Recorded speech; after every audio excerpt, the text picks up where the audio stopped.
Hey everyone, I just wanted to make a quick video to introduce you to the format of Spanish 2.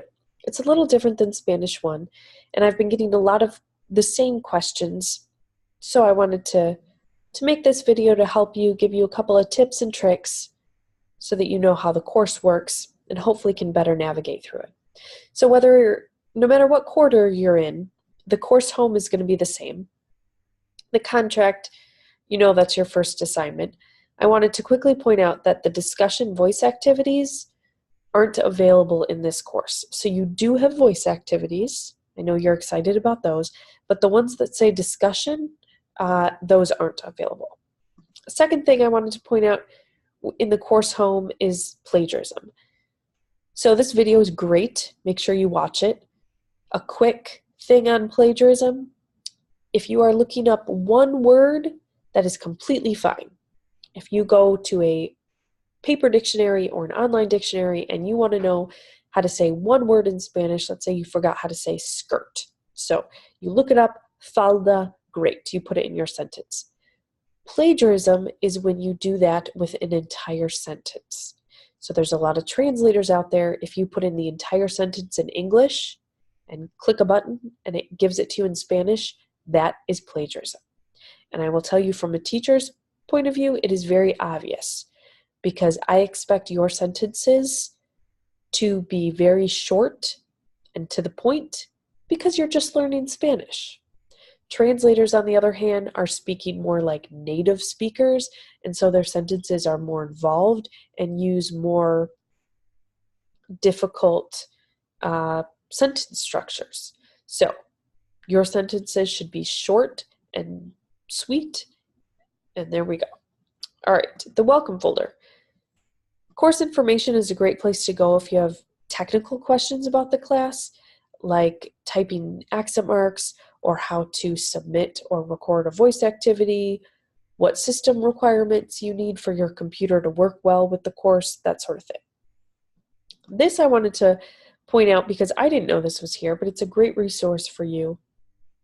This is the entire Spanish 2 curriculum. So whether you're in quarter 1 or quarter 2, 3, 4, you can go back and look at any of the class material in previous quarters. So it's not so important in quarter 1, but let's say you're in quarter 2, these two are quarter 2, and you realize, oh, I kind of remember learning this, but I'm a little fuzzy on the details. You can go into your lessons folder, click on it, and refresh your memory. All right? So let's give an example. In Unit 2, in quarter 1, we talk about reflexive verbs.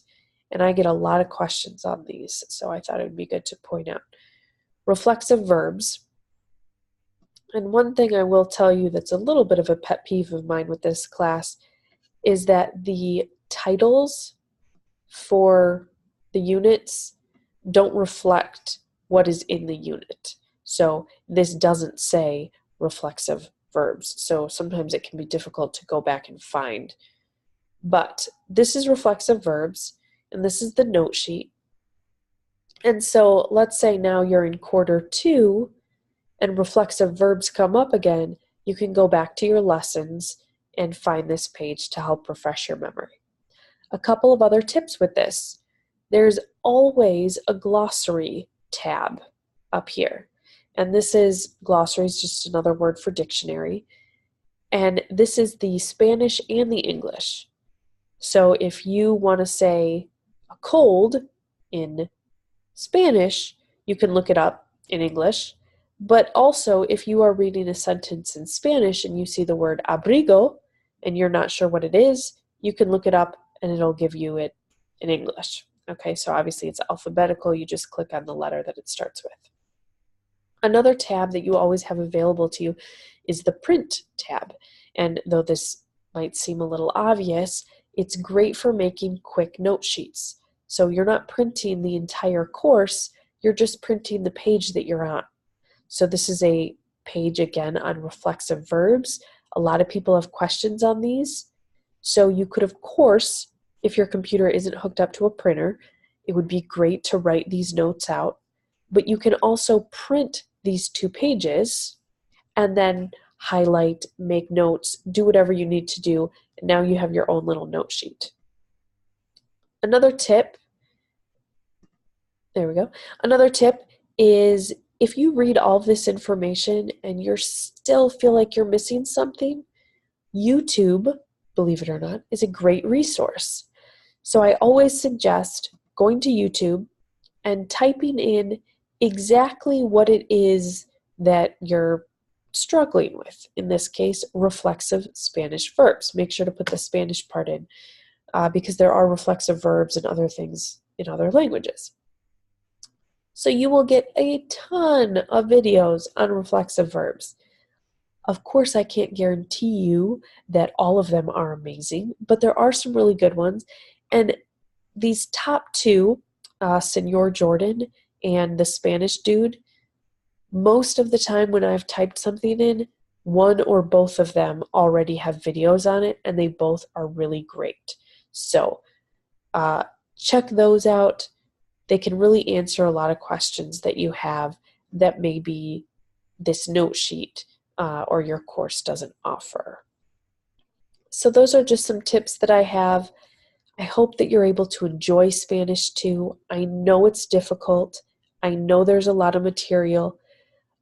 But if you take it slow and use the resources that I pointed out to you, like the glossary and making a note sheet, as well as YouTube, I think you all can be really successful. And what's kind of fun, I forgot to point this out at the beginning, is all of Spanish 2 is going on a cruise. So you are going on a virtual cruise through the Caribbean. So all of the classes connect back to something having to do with a cruise. So you'll learn about food that you might eat, animals that you might see, things like staying at a hotel, vocabulary that you would need if you were staying at a hotel. So it's a fun way to do it. And all that to say, I hope you're able to have fun with the class. I hope my tips help, and please let me know if you have any questions. Hasta luego.